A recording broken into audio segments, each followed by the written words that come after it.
we doing this morning? Thank y'all for coming out as we see Jack Frost is still nipping. As I prepared for this message today, I thought about a husband and a wife that had been on a spiritual journey together for a long time. They're always doing things like yoga retreats and ayahuasca vacations and tarot summer camps, all the woo-woo stuff. And they had come to find out about a wise guru that would answer your questions about the universe. So they traveled to this far-off place and to the top of this mountain and met this guru. And the guru said, "I will answer one question about the universe." And they had prepared for this. They put a lot of thought into it and formulated their question ahead of time. And they asked, "What is the biggest lie in the universe?" And the guru smiled and he said, "That's an easy one.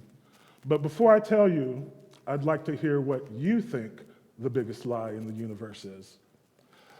So the husband says, "I think the biggest lie in the universe is that we're all separate from each other and Mother Earth."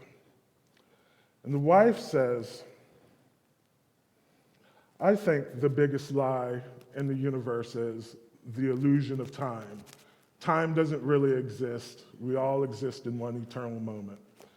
And the guru said, "Those are both very good answers, but they're not the biggest lie in the universe." So he leans in, and the couple leans in, and he says, "The biggest lie in the universe is I have read and agree to the terms and conditions."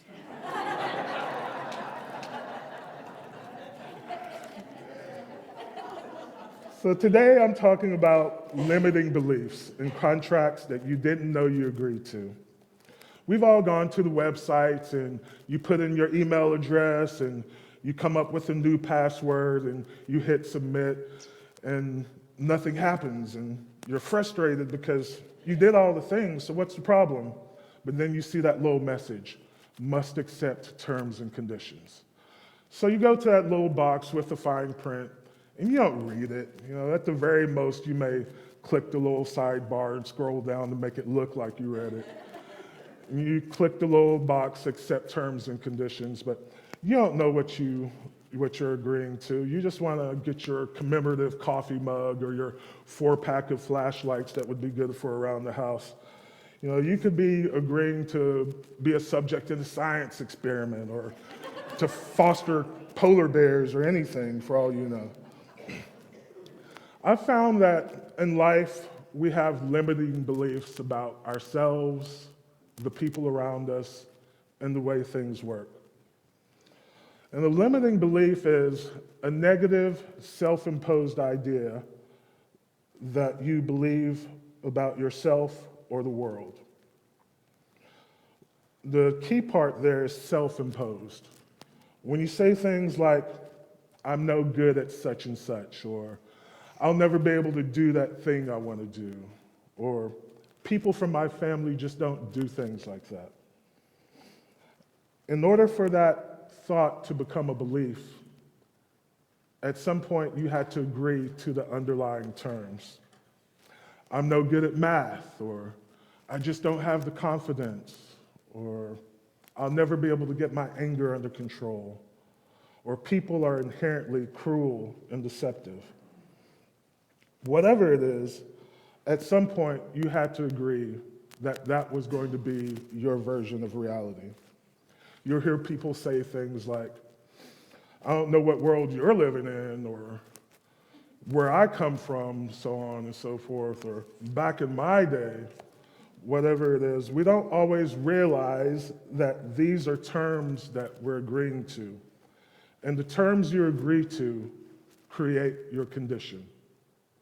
I'll say that again. The terms you agree to create your condition. As a matter of fact, I'd like y'all to repeat that with me in first person. The terms I agree to create my condition. I think of a story about a circus elephant. There was a circus that had come to a small town back in the day, and the reporter went behind the scenes to get a story for the local newspaper. One of the first things that he noticed was this huge, massive elephant that was being bossed around by these little guys made to perform. And the only thing that was restraining it was a rope around its leg, tethered to a stake in the ground. So the reporter took note of this, and he went to the trainer and he asked him, hey, how are you controlling this big, massive creature and bossing it around? It could obviously pull the stake out of the ground and just trample all over you and everybody. So the trainer explained, at one point, that rope was strong enough to restrain the elephant when it was a baby, a calf. And the elephant would try to escape. It would pull and pull, and it would try and try. But over time, it eventually gave up. So that now, even after all these years, it still believes that it can't escape. We often agree to terms because at some point in our lives, like that elephant, they were true. Let's face it, life has limitations. You can sometimes be restrained by a circumstance and not be able to do anything about it.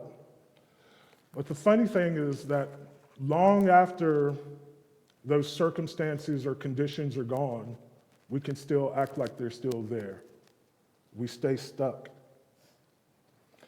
And it turns a temporary circumstance or a condition into a permanent way of thinking, a limiting belief, a subtle contract that you signed with your version of reality. I came across something called the lemon test. And if you would, I'd like you to follow along with me and participate with me. So, using your best imagination, I want you to imagine in your dominant hand, you have half a lemon. It's freshly cut, the juice is rolling down the sides. Imagine what it looks like, the color, the texture of the peel, the taste. Now take that lemon up to your mouth and take a big old bite. Think about how sour it is, how it stings your cheeks, the texture, the juice running down your mouth. For anybody that it kind of trigger your saliva glands a little bit, kind of get your juices flowing. So between your brain, your six senses, and your body, your brain doesn't know the difference. Your six senses know there's no lemon there. I don't see a lemon. I don't smell a lemon. I definitely don't taste the lemon. But because your brain said there was a lemon there, your body reacted accordingly. So think about the implications that can have for the negative self-talk that you do on a daily basis and how that affects your body, how that accrues over time. So to change the conditions, you have to change the terms. And to change the terms, you must first realize what those terms are, because they're often subtle and hidden in plain sight. And to do that, you have to engage in some shadow work. I've been in this community for a long time, and I've often heard the term shadow work come up. And I thought even if I didn't have a complete understanding of what it was, I thought I had a basic understanding. I mean, there's light, there's dark, the shadow is dark, so it's working on the dark parts of yourself. But recently I've come to learn that those limiting beliefs are very sneaky. Like a computer virus, it can sneak in through a back door and hide, running in the background, influencing things that you don't even know it's influencing. Carl Jung said, "Until you make the unconscious conscious, it will direct your life, and you will call it fate. When you can't figure out what's going wrong in your life, it can often be traced back to a limiting belief.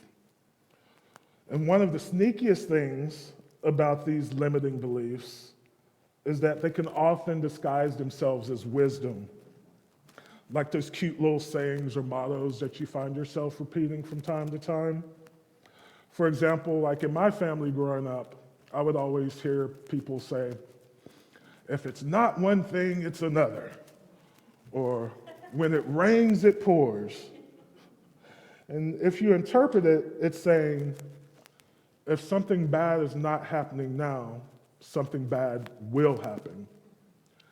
And if something bad is happening, something else bad is going to come along. And it leaves you always waiting for the other shoe to drop. Let's see, what's another one? Wish in one hand and pee in another and see which one fills up first. Have y'all heard that one? All right? And it's saying, keep your head out of the clouds. Be realistic. If you want it, you're going to have to struggle for it. When I was in my early 20s, a guy not much older than me told me that an old guy had once told him, and when somebody starts off a sentence with an old wise man once told me, you listen. He said, an old guy once told me that pain is weakness, and weakness is pain. And I said, oh, that really resonated with me. That sounded cool. I thought it would be something that I could say that would make me sound mature and wise and tough. And pain is weakness. I took it to mean that pain comes from those parts of yourself that are flawed or unfinished, or that you don't have courage or strength around. And weakness is pain. I took it to mean that if you had any of those areas in your life, that they would surely cause you pain. So in order to avoid pain, you have to be strong. And I didn't think about this saying constantly by any means, but it would crop up from time to time over the years when a certain type of situation would come up, I would refer to it. But recently, I had the opportunity to revisit that saying, and not only to realize how pervasive it was running in the background of my consciousness, but to pick it apart and to reframe it. So that now I say, pain is not weakness. Pain is information. And if you're experiencing pain, it's trying to show you something that needs to be fixed. And it's not weak to feel pain. As a matter of fact, one of the strongest things you can do is to lean into that pain and figure out what it's trying to tell you. So in the coming days and weeks, I want you to pay attention and notice if you find yourselves saying one of those little slogans or mantras that sound cute and slick but are low-key kind of negative. Examine it.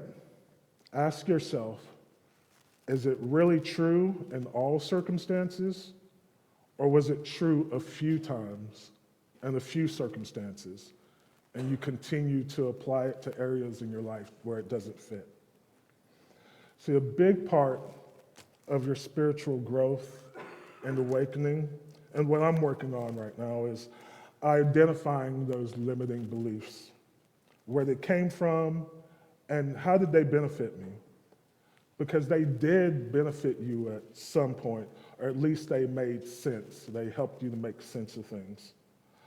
But much like that elephant, you continue to keep the rope around your leg.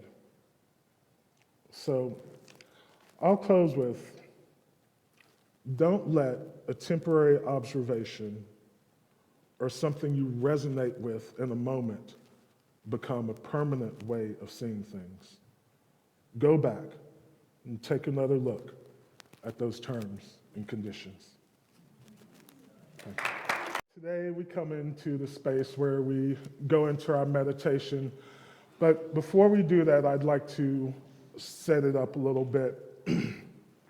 I'm going to invite you to imagine a room, a massive room, more like a warehouse.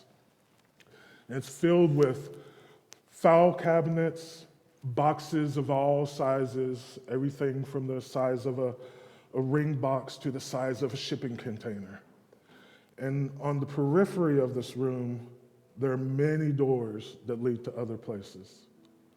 So just keep that in mind, put that to the back, and as we go into the space of meditation, I want you to relax.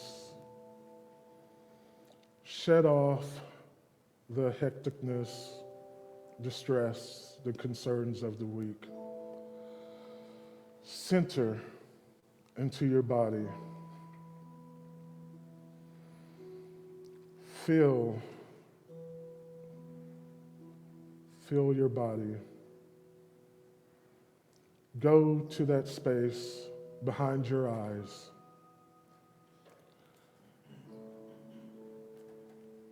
Imagine an elevator there. And take that elevator down through your throat chakra and into your heart center.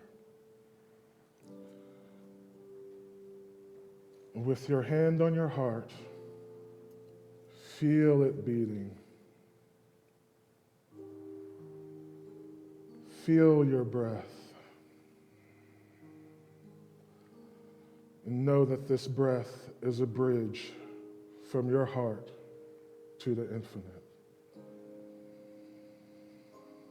And relax into that space.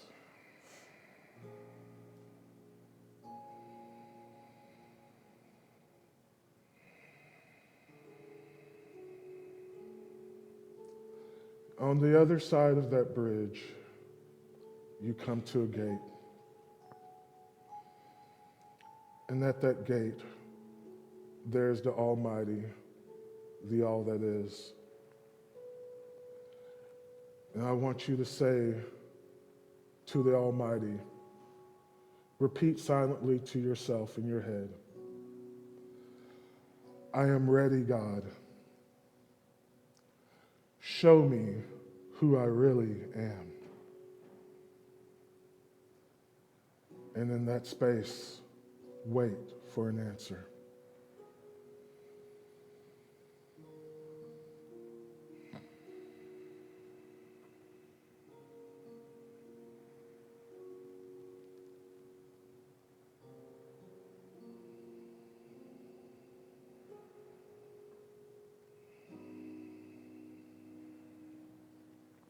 Now follow my voice to this place, to this room, the room of drawers, boxes, and doors. Go to one of the file cabinets, open up a drawer, and think about something that your heart desires, no matter how frivolous, how decadent. No guilt, no overthinking. It may be a baseball card you were never able to collect. It could be a perfume or cologne that you really like. It could be a diamond ring. Whatever it is, Spirit has it there just for you. Imagine that feeling. What does that feel like? And go to one of the boxes. Open it up. What's in it? How does that make you feel? Now go to one of the doors on the periphery of that room. Open it up. Where does it lead to? Is it a beach? Is it a golf course? Is it an amusement park? Think of how that feels, that feeling of fulfillment, joy, gratitude. Now take that feeling and, like that lemon, juice it, turn it into liquid. You have a bucket with you. Fill up that bucket with that joy, that fulfillment. Now think of an area in your life right now that's hurting. And I want you to take that liquid joy and pour it over that area in your life. Sit in that space.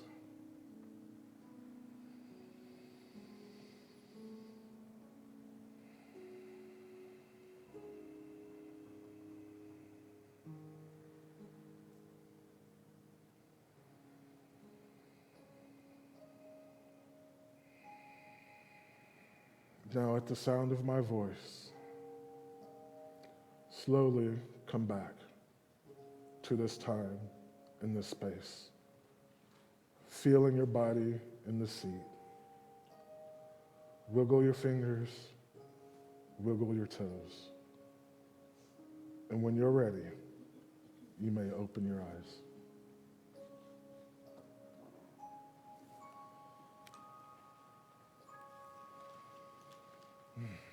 So remember, throughout this week, think about those terms and conditions.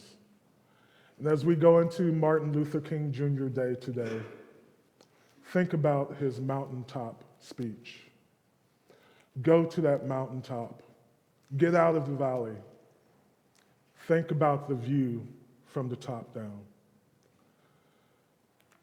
Think about how much things have changed because we decided to look at terms and change them. And then imagine how much things will change and how much better our conditions will be when we think about those terms and whether we knowingly or unknowingly agree to them. How can we change? Thank you. Now we've come to that part of the service where we get an opportunity, we have that opportunity to share our tithes, gifts, and love offerings. And I'd like to remind you all of just what those funds help us do at this church. Not only the Sunday service, but we also are able to do classes, other events, as well as donate to the Reverend Carroll Scholarship Fund, the Tarrant Area Food Bank, the Awareness Project, as well as Grace. Individually as well as collectively, we all make a difference, not just one or two or three, but all of us pooling in the pot, we make a big difference. So the ushers will invite you row by row to drop your offering in the large basket, and then please pick up one of the little affirmations on either side of the large basket. And if it's not your opportunity to come forward to drop monies into the large basket, just spread your energy, your loving, abundant energy over the large basket and still pick up an affirmation for the rest of the week. Now, hold your offering in your hand, and please join me as we affirm our offertory blessing together. Divine love through me blesses and multiplies all that I have, all that I give, and all that I receive. Thank you, Father, Mother, God. All right, so let's stand up together, join hands into our peace song.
All right, so, and as we go into this week, let us remember our prayer for protection. We'll do it as a call and response. The light of God surrounds us. I am the light of God. The love of God enfolds us. I am the love of God. The power of God protects us. I am the power of God. The presence of God watches over us. I am the presence of God. Together, wherever we are, God is, and all is well.